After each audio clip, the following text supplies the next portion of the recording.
오늘 우리가 살펴볼 내용이 14장 전체입니다. 오늘 본문은 세 부분으로 나눌 수가 있습니다. 첫 번째는 사울의 아들 요나단이 홀로 블레셋 군대를 기습합니다. 그래서 혼란을 야기시키는 그 얘기고, 두 번째는 낮 동안에 블레셋과 계속 전투를 합니다. 이때 사울이 온 군대에게 금식을 요구합니다. 세 번째는 그날 저녁인데 누가 금식하지 않고 죄를 범했는가, 그걸 이제 가려냅니다. 그게 누구였는가? 요나단입니다. 자기 아들이었습니다. 먼저 14장 1절 말씀 보시기 바랍니다.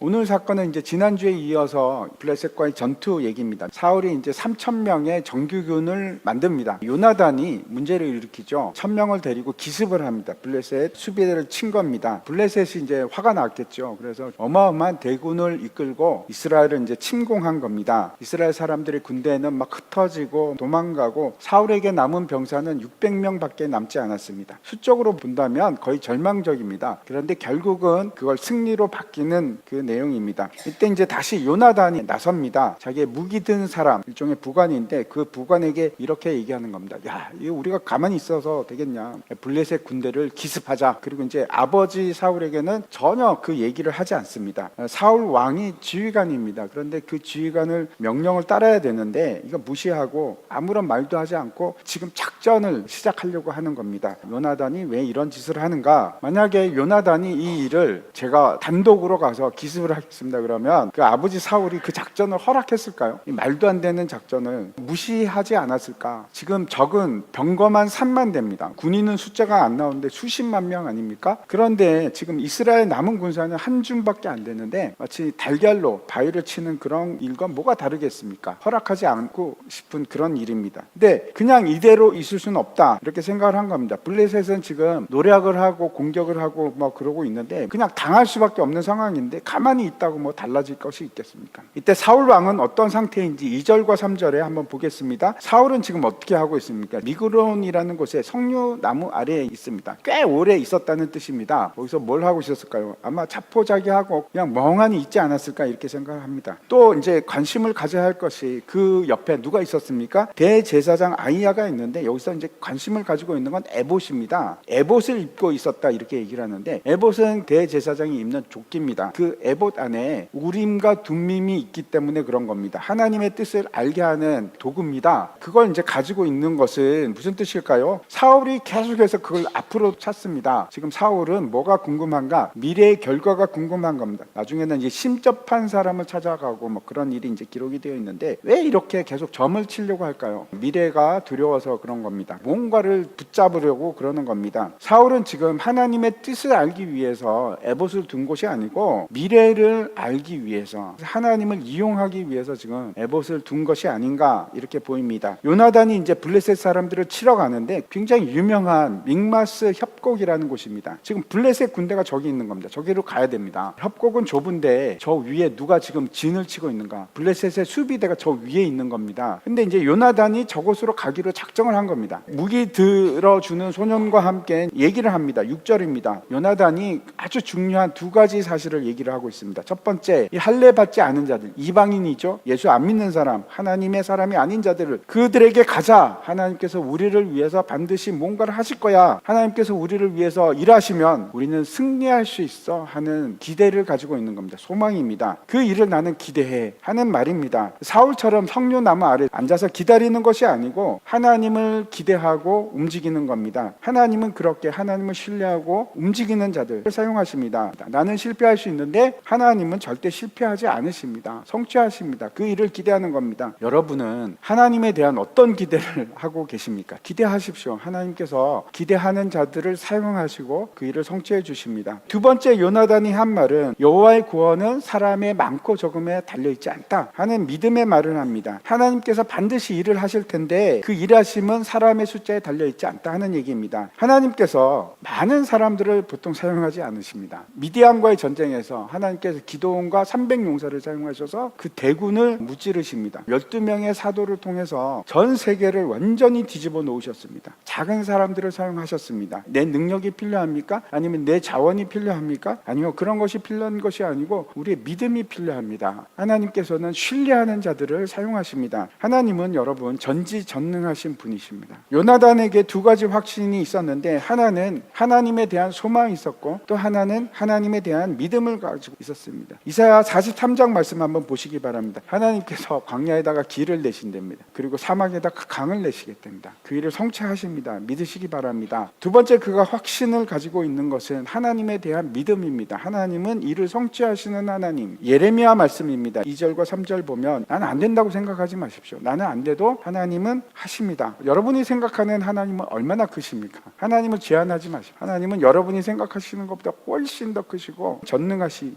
행하지 못할 일이 없으신 분이십니다. 그것이 하나님의 일이라면 소망하십시오. 기대하십시오. 믿음을 가지는 겁니다. 하나님을 소망하고 하나님을 믿는 믿음으로 살아가는 겁니다. 요나단이 그렇게 합니다. 자기의 무기 든 자와 함께 이제 블레셋 군대를 향해서 가는데 믹마스 그 협곡으로 가서 하나님의 사인을 구합니다. 블레셋 군대가 저 위에 있는데 만약에 내가 갔을 때 블레셋 군대가 이리 와라 그러면 이거 하나님이 우리 손에 넘기셨구나. 그리고 가서 무찌르자. 근데 그 블레셋 군대가 아니 우리가 가겠다 그러면 이거는 하나님 뜻이 아닌 것으로 우리가 알자. 이렇게 이제 약속을 합니다. 그리고 이제 믹마스 협곡으로 가는데 위에서 이제 블레셋 부대가 이렇게 보는 겁니다. 올라와 그렇게 이제 합니다. 그랬더니 요나단이 하나님이 우리에게 넘기셨구나. 그리고 막 기어 올라갑니다. 올라가니까 앞에 보이는 겁니다. 그래서 칼을 뽑아서 싸움을 시작하는데 반나절 동안 죽인 사람이 20명이다 이렇게 기록을 하고 있습니다. 우리는 적이 올 때까지 기다리는 사람이 아니고 적을 향해서 나가는 사람들입니다. 그리고 하나님을 의지해서 싸우는 겁니다. 여러분, 기도할 때가 있고 갈 때가 있고 그리고 싸울 때가 있습니다. 기도할 때는 기도하셔야죠. 근데 계속 기도만 하는 것이 아니고 움직일 때가 있습니다. 싸울 때가 있습니다. 지금은 싸울 때인 겁니다. 그리고 그 결과가 어떻게 되었을까? 15절을 보시기 바랍니다. 이제 하나님께서 일하기 시작하십니다. 그리고 모두가 두려움에 떨기 시작했는데 뭐라고 말씀하는가 하면 땅도 진동했다. 얼마나 두려웠겠습니까? 블레셋 군대가 공포에 휩싸이기 시작합니다. 많은 사람들이 홀로 하나님께서 기적을 일으키실 것이야 생각하는 것 같습니다. 아니요, 그렇지 않습니다. 성경을 보십시오. 늘 기적은 그 믿음을 고백하고 움직이는 사람들에게 일어납니다. 아무것도 하지 않으면 아무 일도 일어나지 않습니다. 기도만 하는 것이 아니고 행동하는 겁니다. 행하는 자를 하나님께서 일으키시고 사용하십니다. 모세가 그랬고 다윗이 그랬고 베드로가 그랬고 사울이 그랬습니다. 그렇게 기적을 행합니다. 믿는 자를 통해서. 두 번째 사건은 사울이 이 얘기를 듣습니다. 블레셋이 지금 난리가 났습니다. 사람들이 흩어지기 시작했습니다. 그걸 본 겁니다. 그걸 봤다 그러면 사울이 가장 먼저 뭘 해야 될까요? 어떻게 하는 것이 맞겠습니까? 자, 이제 무기 챙기고 다 일어나 나를 따르라 그러고 가야 되지 않겠습니까? 근데 사울이 무슨 일을 했는지 한번 보시기 바랍니다. 17절입니다. 사울이 가장 먼저 점호를 합니다. 사람을 이렇게 헤아려 보니까 요나단과 그 무기 든 자가 없는 겁니다. 우리가 이제 여기서 몇 가지를 알 수 있습니다. 첫 번째는 이미 사울은 하나님의 의중, 뜻이나 계시나 이런 거하고 상관없는 그런 행동을 하고 있는 겁니다. 요나단은 어떻게 하고 있습니까? 하나님의 뜻을 계속 구하고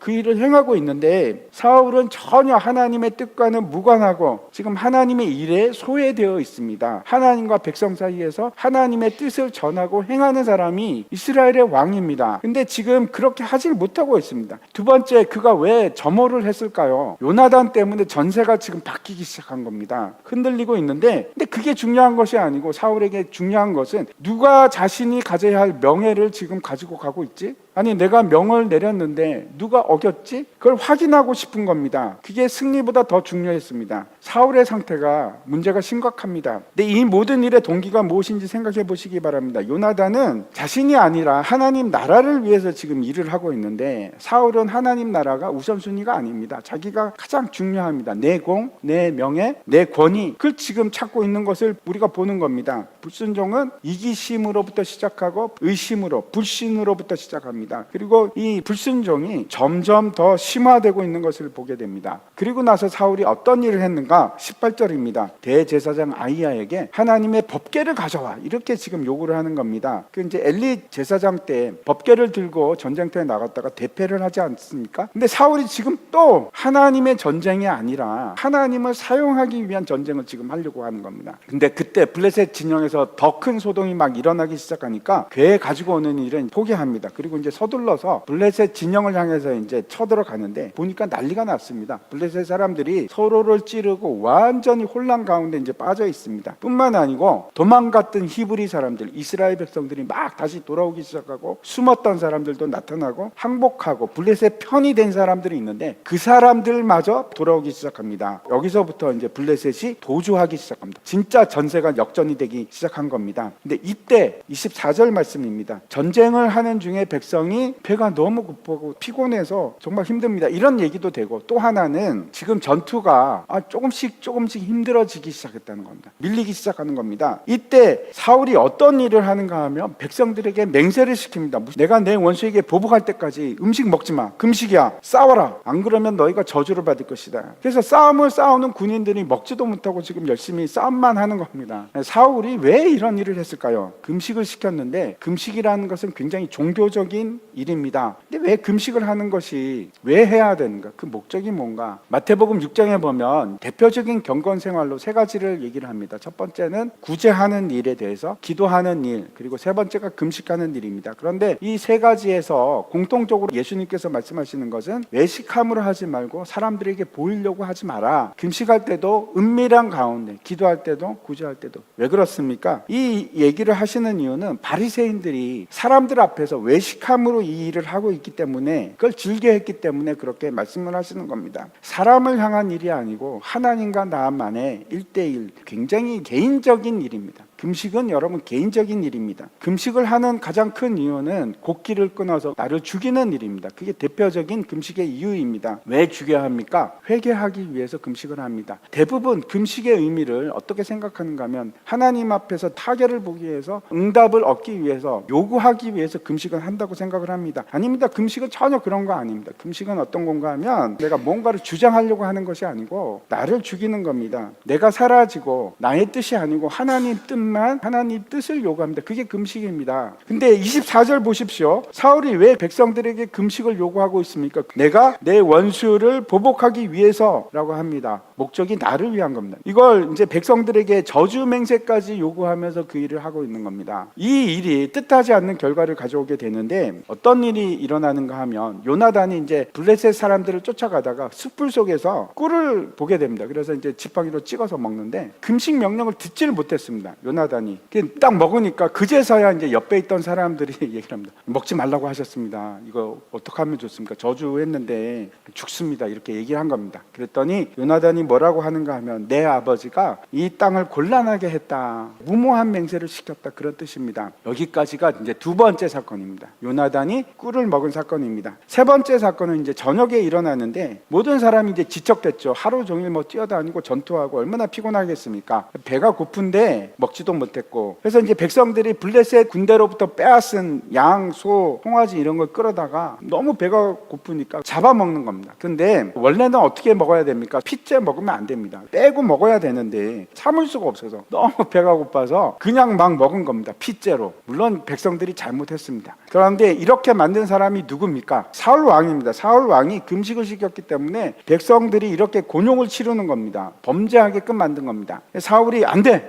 너희들 지금 보니까 야 큰일 날 짓을 하네. 돌을 가지고 오라고 합니다. 그래서 돌 위에서 잡아라. 그리고 나서 이제 또 뭘 하는가? 35절 보시기 바랍니다. 굉장히 종교적인 행위를 합니다. 금식을 시키고 예배를 드립니다. 근데 이게 처음이었다 하는 말이, 우리가 아시다시피 사울은 지금 왕이 된 지 거의 2년이 다 돼 갑니다. 근데 지금까지 뭐 한 거지? 그런 생각이 들지 않습니까? 예배를 드린 적이 없고 이번이 처음이라고 그렇게 기록하고 있습니다. 문제가 있는 겁니다. 이때 갑자기 사울이 제안을 합니다. 야간 전투를 하자. 동틀 때까지 우리 싸우자. 이렇게 하는 겁니다. 사람들이 막 피곤하고 지쳐 죽겠는데 좋을 대로 하시지요. 이렇게 얘기를 하는데 제사장이 그럽니다. 그러기 전에 우리 하나님의 뜻이 뭔지 한번 물어보시는 것이 좋겠습니다. 제안을 합니다. 우림과 둠밈을 가지고 와서 하나님의 뜻을 물어보는데 하나님께서 응답을 하지 않습니다. 이미 하나님과 사울 간에는 아무런 커넥션이 없어진 거예요. 그래서 사울이 이제 생각을 하다가 이렇게 얘기를 합니다. 이건 틀림없이 우리 중에 누군가 범죄했기 때문이다. 범인을 잡아내자. 제비 뽑기를 합니다. 누가 당첨이 됩니까? 요나단이 당첨이 됩니다.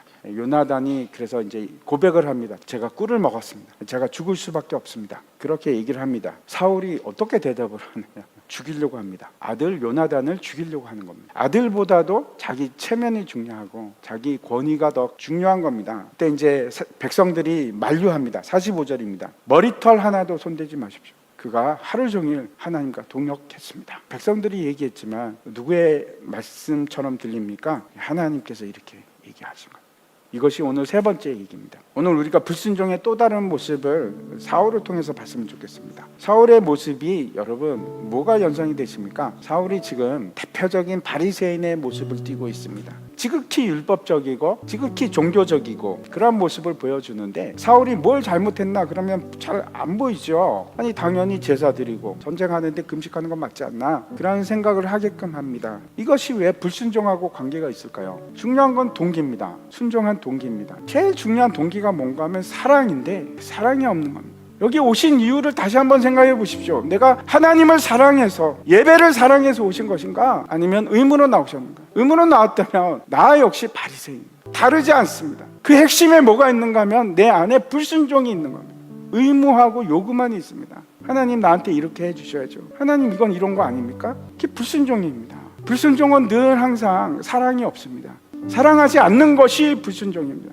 사울에게 있어서 아무런 문제도 없는 것처럼 보이지만 그 속에서 아무런 하나님에 대한 사랑도 찾을 수 없고 아무런 하나님에 대한 열심도 찾을 수가 없습니다. 그게 우리의 문제입니다. 그게 지금 우리의 문제라고요. 하나님이 원하시는 순종은 하나님을 사랑해서 그 일을 행하는 겁니다. 제가 이제 말씀을 마치려고 합니다. 사울은 자신의 명예, 권위 그걸 더 위해서 종교적인 모습을 위해서 율법적인 것들을 위해서 그 모습을 보여줍니다. 근데 여러분 그게 바로 불순종입니다. 우리에게 흔히 나타나는 그런 일들입니다. 우리에게 있는 모습입니다. 근데 알아차리기가 너무 힘들죠. 우리가 불순종하는 모습이지만 아주 심각한 모습이지만 얼마든지 커버할 수가 있습니다. 아닌 것처럼 내 안에 사랑은 다 식어갔는데 남은 게 없는데 그것들이 금식으로 지금 죽음의 맹세를 하게끔 하고 있는 겁니다.